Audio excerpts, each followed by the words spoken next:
Selamat malam semuanya, kembali lagi bersama saya Eldino saya di Tepik Kata kali ini, yaitu Tepik Podcast. Jadi pada kesempatan kali ini saya kedatangan seseorang yang sebenarnya dalam mengenalnya itu sudah lama sebenarnya, dari kita masih pakai seragam putih abu-abu, yaitu saya mau panggil siapa nih? Baracung atau Imam Dahsyat? Ya, begitu Baracung dong. Karena kan itu paling sering banyak muncul di Iya. feed Instagram toh. Iya, Baracung itu adalah panggilan untuk orang-orang yang mau sekali lihat selalu tampil. Gitu. Itu saya ideologi untuk diriku sendiri. Sebenarnya itu baracung apa tuh?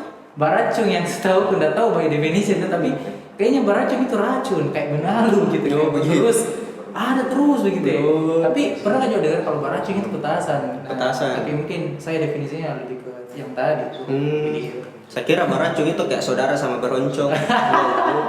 Kenapa kesan? Nah, jadi yang mau kita sharing ini tuh atau diskusi nih sebenarnya tentang bagaimana ini sebenarnya pertama kali sebenarnya kita tuh kenal kapan sebenarnya? Oke, sebelum Seingatnya Imam ini. Iya. Sebelum saya jawab, mungkin saya buka dulu maskerku di. Oh iya dong. Karena saya lihat komista ini mau terus terasa tersaingi. Jadi mending saya buka. Padahal. Iya. Besok cukur. Tapi ngomong-ngomong ini hostnya kalau misalnya pakai kumis mirip sekali memang Freddie Mercury. Jangan dong. Walaupun bukan Anda saja yang bilang pertama kali ya. Iya mirip sekali. Soalnya dia dulu itu tidak pakai kumis. Iya. Baru sekarang ya. Saya benci itu kumis. Oke, kita kembali lagi.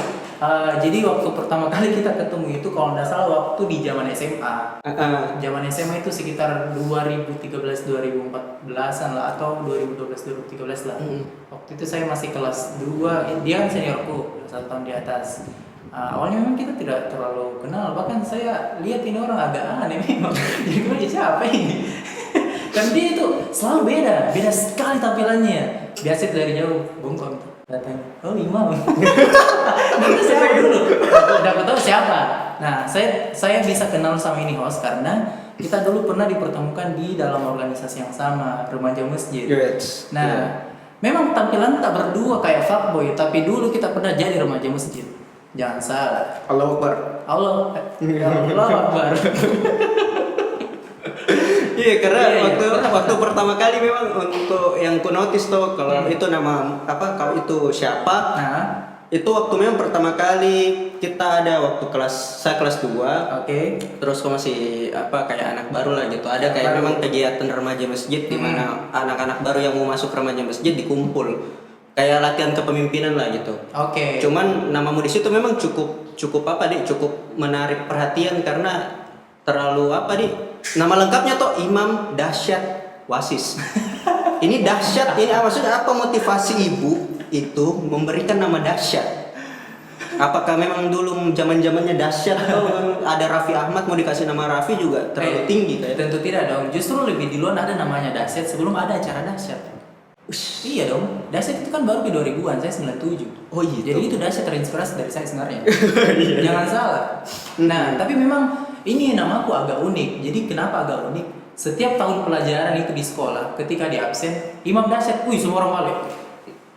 Semua orang balik. Iya. Karena siapa ini Imam Dahsyat? Iya. Toh banyak kira nama aku itu Imam Dahsyat, nama panggung. Nama panggung. Padahal sebenarnya nama asli gitu. Nama asli gitu. Dan tahu gak juga pacarku?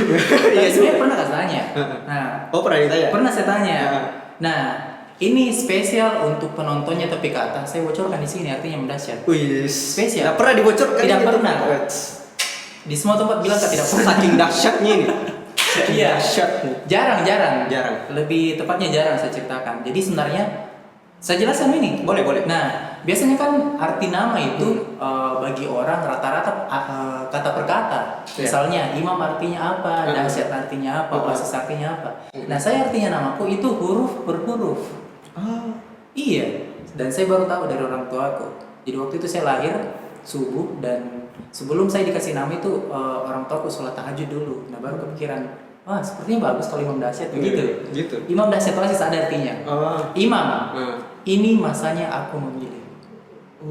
Toh? Iya. Huruf. Ya, huruf. Dahsyat dari ajakan hijrah seseorang yang amat tercinta. Wih. Sangat kita? Sangat. Itu merinding dalam. Merinding. WASIS waktu aku sedang ingin sukses. Wih. Wih, bahkan kita pun baru tahu itu. Baru tahu. Ini berapa kali dipikir ini jawabannya? Oh iya. Ini artinya. Oh itu artinya. Iya. Jadi fun fact, lama mak kenal dengan hostnya, tapi baru dia tahu juga kayaknya. Iya baru saya tahu ternyata. Karena saya juga kupikir dulu nama aku kan nama asli Aditya Priyatna Husen ya. Kupikir juga ya karena saya nama aku kan nama-nama Sunda toh. Kupikir memang kayak Adit itu artinya besar, matahari dan lain-lain toh. Priyatna bijaksana dan ternyata saya tuh kayak Harry Potter gitu. Kenapa? Adit dan Priyatna itu sebenarnya namanya orang. Oh, Jadi bisa. Jadi dulu kan bapakku polisi. Oke, gitu. Dulu polisi. jadi dulu dia tuh kagum sekali sama kepala jenderal polisi yang di tempatnya dulu dia latihan gitu. Jadi namanya itu Pak Aditya. Nah sudah itu pada saat dia kayak mau keterima jadi polisi kan harus kayak tes kesehatan dan lain-lain. Iya. Dan yang bikin dia kayak terus bersemangat untuk jalani semua prosesnya itu ada dokter namanya dokter Prijatna. Kan dulu tempo-tempo dulu itu jadi ejaan yang lama. Ejaan yang belum diperbarui. Oke. Nah itu namaku dulu namanya Aditya Prijatna, cuman diikuti dengan kosakata yang baru jadi namanya Aditya Prijatna. Nah itu juga saya baru tahu. Oke, iya Gitu. iya.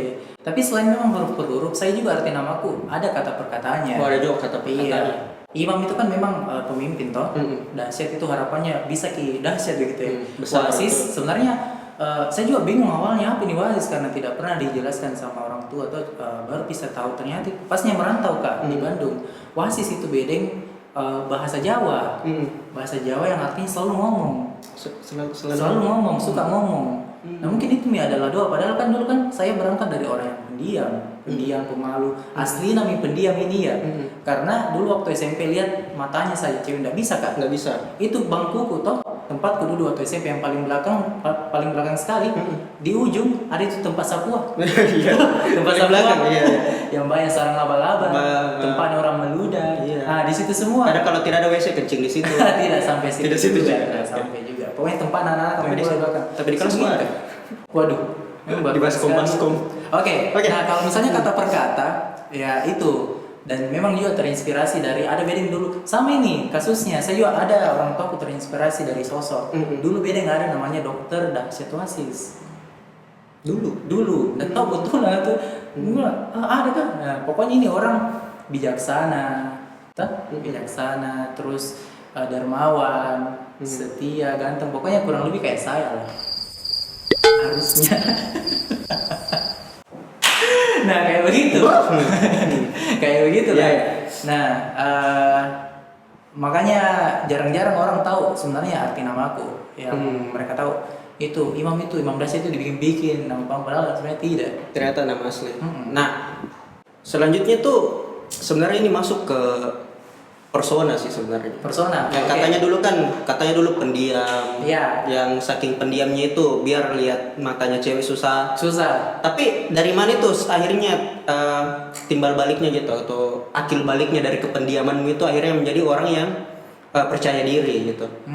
Jadi saya tidak tahu ini percaya diri, kepedean atau overconfidence dengan kepedean gitu. Tapi overall itu menurutku itu positif menurutku karena di saat seseorang memang pengen tampil di depan itu sebenarnya orang bisa lihat potensi di situ ya. Betul. Kalau kita tidak show up, gitu tuh bukan show off ya. Kalau show off kan sombong. Kalau tidak show up ya kita tidak bakalan dilihat gitu. Tidak tahu potensinya apa. Nah, timbal baliknya tuh di mana? Oke, titik baliknya kapan, Di? Nah, sebelumnya saya mau ceritakan dulu bagaimana posisinya orang pendiam. Nah, jadi ya saya juga dulu pendiam sih. Iya. Nah, orang-orang yang pendiam ini yang nonton ini pasti relate bilang, ih betul kita udah bilang Imam. Karena orang pendiam itu cenderung kayak sebenarnya mau sekali nih kudung keluar dari Luna, tapi selalu tak sampai di sini. Tak sampai. Iya, karena takut salah, takut bilang kayak apa yang dikeluarkan itu kayak jadi candaan. Padahal sudah dipikir matang-matang. Nah, itu sama rasanya yang kayak misalnya guru bertanya di kelas. Ada yang tahu jawabannya. Sebenarnya kita tahu tapi malu-malu kita jawab.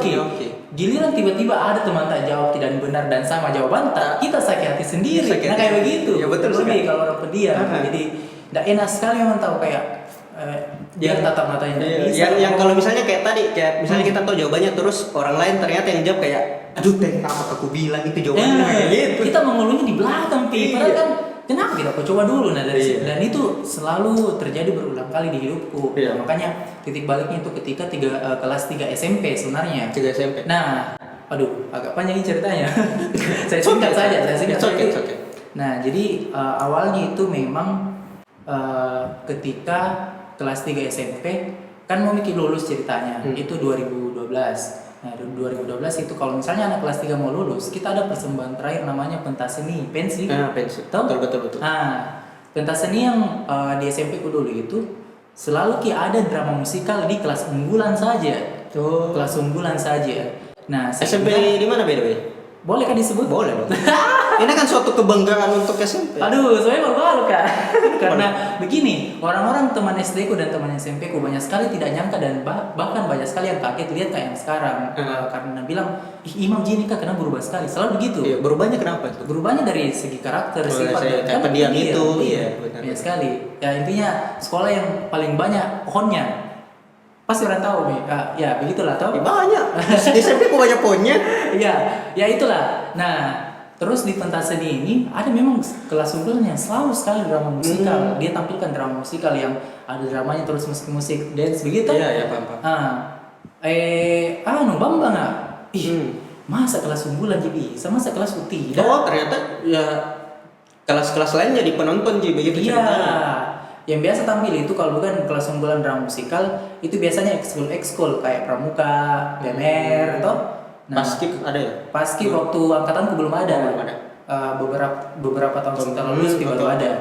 Nah, sudah itu merasa Kak, aduh kayaknya bisa ini persembahan terakhir apa yang bisa dikenang dari pasku lulus. Iya, jadi ini dari sini memang pertama kalinya muncul hobiku untuk menulis skenario, untuk rekam video, yang rekam audio dan segala macam memang dari SMP dari lama sekali nih. Nah, bikin juga drama musikal hampir mirip seperti konsep drama musikalnya dalam umum mirip, cuma isinya beda. Intinya sama-sama drama musikal, cuma beda yang kutampilkan. Saya tulis beda itu, konsep ya, beda konsepnya. Saya tulis bisa jadi. Dan itu betul-betul begadang tiap hari, tiap minggu yang sampai jadi satu skrip. Itu berapa kali dibegadangnya tuh? Lebih seminggu lah. Pokoknya kayak enggak tahu. Effort sekali Karena kan ide kreatif itu panjang memang prosesnya. Betul untuk sekali. Pemilihan diksi dan segala macam peran ini mau dibawa kemana ceritanya, alurnya toh.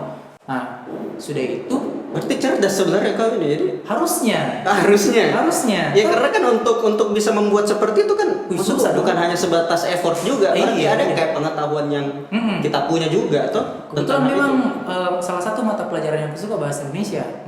Belajar majas dan segala macam suka sekali Kak. Orang biasa pusing mengarang, saya suka Kak. Yeah. Nah, kayak begitulah toh. Nah, sudah nih saya sampaikanlah skrip ini di di ketua kelas.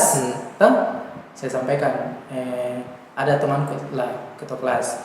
Sudah itu saya bilang, ini ada skrip yang saya bawa. Bagaimana kalau misalnya kita bikin drama musikal dari kelas tak?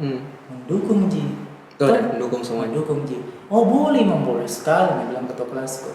Silakan bilang mau ngapain di depan. Kasih tahu ke anak-anak di kelas.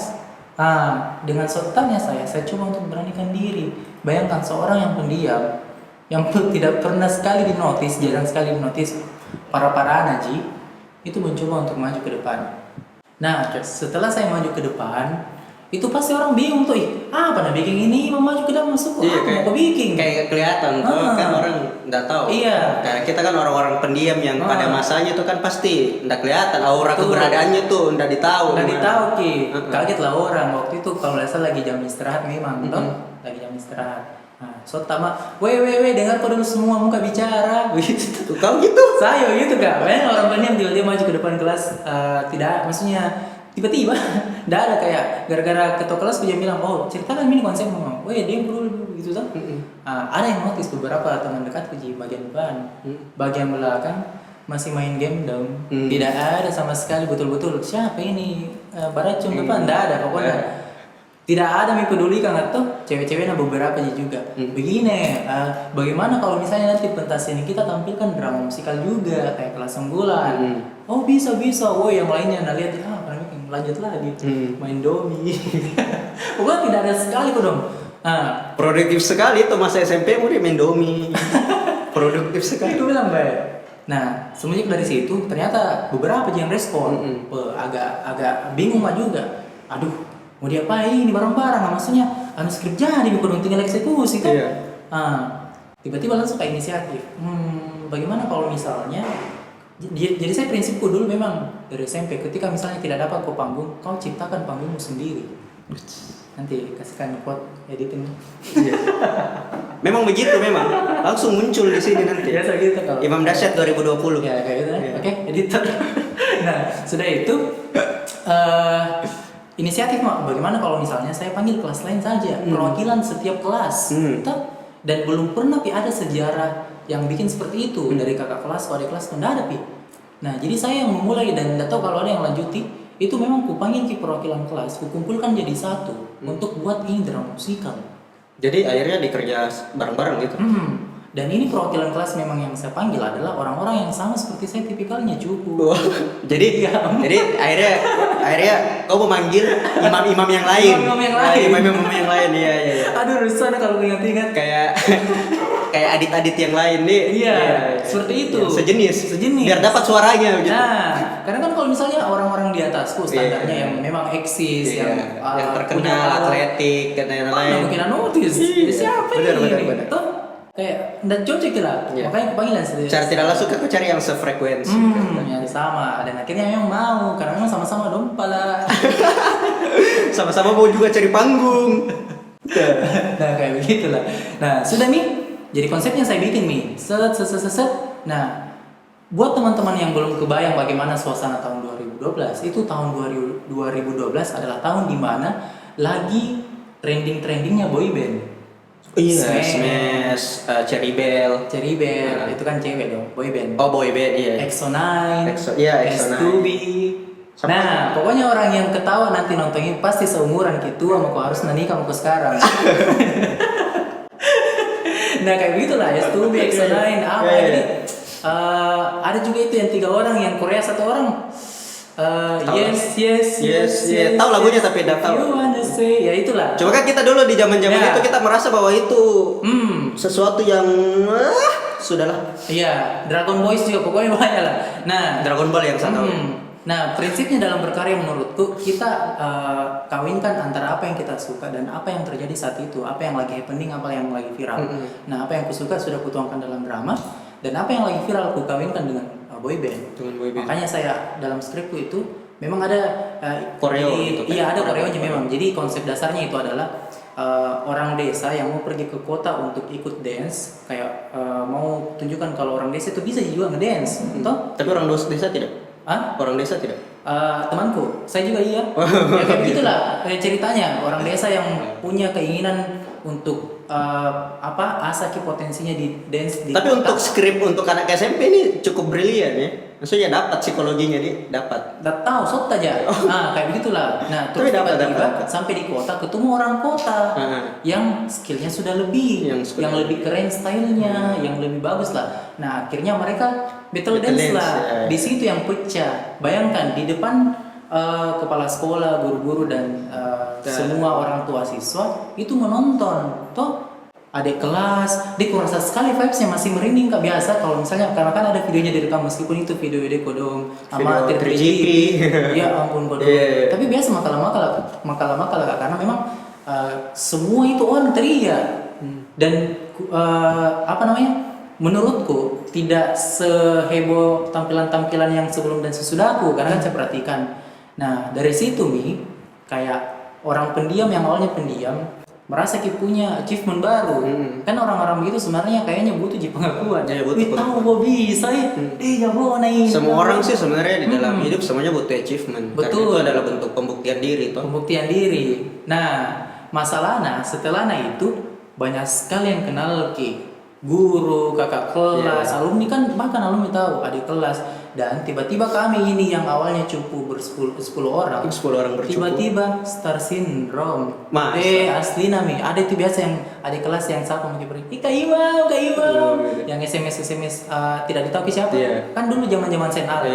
Toh ada juga zaman senal yang mau kirim ke semua tapi satu orang jadi kirim kan di kode sosok senal tapi ternyata cuma 1 orang gitu. Kayak di WhatsApp itu only betul ya, kayak begitulah. Nah, pokoknya star syndrome ke anak-anak. Setelah dari situ ada ngasen pacaran sama bala. Nah manfaatkan momen kan. Baracung memang sampai dulu ada fanbase-nya. Ya ampun. Fanbase. Fanbase. Wow. Karena di endingnya itu drama musikal, itu kita tampil. Jadi ceritanya itu setelah Battle Dance ini anak kota sama anak desa, langsung gabung. Gabungi bikin boy band. Terus lagu endingnya itu lagunya Suju, Super Junior. Dikirim itu keren sekali ya dia, padahal dia kodong, dakian, bau matahari, pokoknya ada semua anak SMP ya. Tapi itu tuh Bau keringat yang mengering. dia asli nami. Pulang, dia kuliah foto, aduh, kenapa begini kasihan. Tapi itu yang justru bentuk Kak sampai sekarang karena itu proses yang betul-betul dilawan gitu ya. Betul. Ada itu biasa kalau sebelum tak tampil, lupa sekali kita. Pas tak tampil, enak nih. Kayak ini podcast sebelum rolling kan kayak ada rasa domba-domba. Pas di sini kayak enak nih, kayak gitu Ji. Iya betul. Karena kalau saya dulu awal saya akhirnya PD itu dulu karena dipaksa dulu sama guru di SMP juga dulu. Oh, bagaimana itu? Jadi dulu kan ada silabus di SMP dulu kan kita harus kasih baca puisi tuh, harus bikin puisi dan dibacakan gitu. Oke. Siapa kira-kira kita ini anak SMP dan laki-laki cupu kayak saya, siapa yang mau menyuarakan sesuatu kalimat yang bernada gitu kayak bernada kayak puisi emang yang naik turun nada yang kasih merinding orang biasa tapi merinding gitu ibu di manakah engkau berada harus ada begitunya harus pasti itu cuman siapa yang mau tuh awalnya enggak mau saya karena kan masalahnya semua temanku sudah saya mana belum tapi saya menolak. Karena mau dipaksa dong, diancam kalau tidak dari kelas kepada satu mata pelajaran nggak mungkin dong kalau dipikirnya sekarang. Tapi saya dulu pikir nanti ditinggal kelas ya dipaksa. Tiga kali naik. Pertama takut, kedua sedikit takut, yang ketiga bagaimana? Terlalu pede. Karena cara bacaku itu kayak tidak sesuai dengan formatnya begitu. Jadi orang malah ketawa gitu karena basic sama seperti kau juga. Kita itu kan orang-orang pendiam kan kayak kalau saya sih pribadi suka saya kasih ketawa orang. Cuman suka kasih ketawa orang karena mungkin dulunya orang ketawa karena saya memalukan tapi justru itu yang bikin kita kayak merasa senang gitu kayak. Betul. Enggak masalah saya diriku kukorbankan yang penting orang lain ketawa. Karena ketika orang lain ketawa, kita juga terhibur. Iya, kita juga terhibur. Walaupun nanti kalau di belakang pandangannya dia kayak bagaimana, walaupun kita juga kayak merasa bilang dia ternyata kayak dianggap sampah aja gitu kayak gitu. Tapi ya overall selama dia masih lihat meskipun sampah tapi di notice itu lebih mulia sedikit menurutku. Karena umur begitu memang butuh pengakuan. Iya ada sih kayak, wih tahu anak bingung gitu. Sekarang tapi toh agak sedikit annoying kalau kayak kan dulu saya judul puisiku kan jarak. Iya, jadi kan kata-kata tiba-tiba masuk kayak di mana kayak gitu misalnya tuh orang-orang selalu kata di mana kalau lewat kok di mana kayak wow gitu. Tiba-tiba dipanai langsung jadi ibaratnya kalau lewat jalan di depan kelasnya orang gitu yang seangkatan tuh entah itu kayak kelas 83, 84 kayak gitu lewat gitu. Tiba-tiba ada kayak suara di mana aku berada. Di siapa lagi? Panai kayak ini ya sudah jalan pada. Ternyata yang bilang begitu kepala sekolah di mana aku berada. Dan ternyata di sampingnya orang tua siswa deh. Kenapa ikut? Oh iya. Oh jadi itu ya. Kira-kira sampai sekarang tidak itu teman-teman masih ingat itunya puisi tak? Masih sering tidak misalnya lagi reuni kelas kan? Kalau mana masih begitu tidak nih cuman dulu saya itu orangnya ini ya waktu SMP kan. Kalau saya dulu kan memang masa SMP ku agak sedikit suram tuh karena saya dulu dibully karena memang SMA kau lihat saya aneh tuh. Waktu SMA kan kau lihat saya aneh gitu. Saya tampilannya tapi tidak sampai dibully dong. Itu dibully sebenarnya derajatnya di bawah sekali. Terima kasih sudah menjelaskan. Terima kasih sudah menjelaskan. Ya, dibully ya. Iya, karena kan tampilannya kayak bagaimana dulu? Karena kan tampilanku waktu itu kan kayak underrated banget tuh.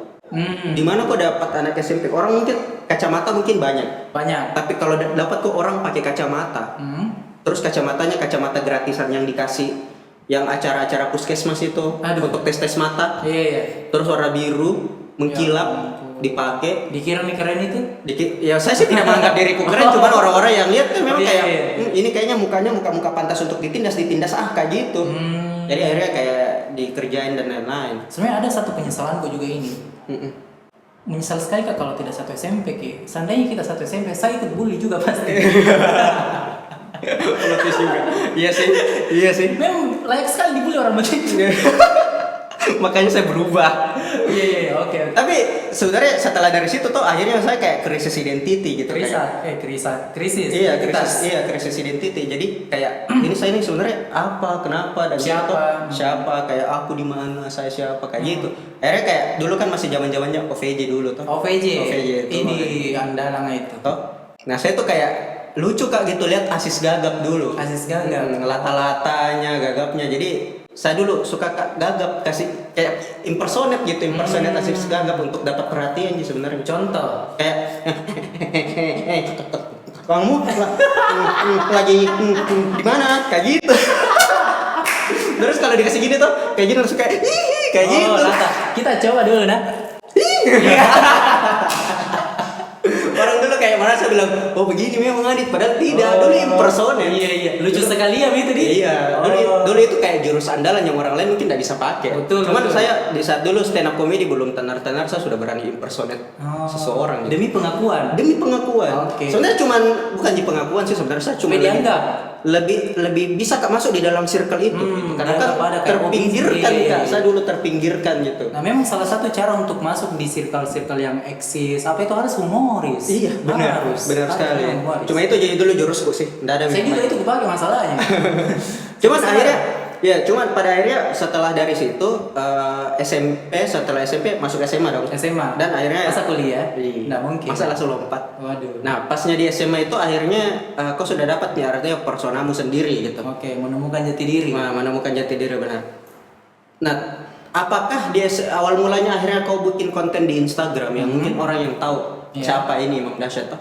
Orang-orang yang kalau saya mungkin bisa lihat tuh kayak konten itu ibarat racun gitu ya. Racun itu yang ku maksud tuh adalah kalau kau lihat kontennya tuh kayak teracuni, tidak kepikiran gitu. Oke. Nah, karena kalau ku pikir tuh siapa orang yang mau melakukan hal-hal yang yang patah gitu, ibaratnya kayak tidak berpikir bahwa orang seperti kau itu akan melakukan hal seperti ini gitu. Paham gak sih maksudku? Iya. Kayak misalnya anggaplah kayak saya lah misalnya, yang mungkin sekarang tampilannya kayak gini, terus tiba-tiba kayak melakukan sesuatu yang bikin kita ekspektasi itu tuh patah, tapi hitungannya lucu gitu. Apakah ini memang sudah tersetting nih dari SMA? Atau bagaimana jadi yang semule-semule gitu kayak ini dia CV-nya kayak gitu. Ditampilkan jangan dong. Iya, ditampilkan dong. Waduh.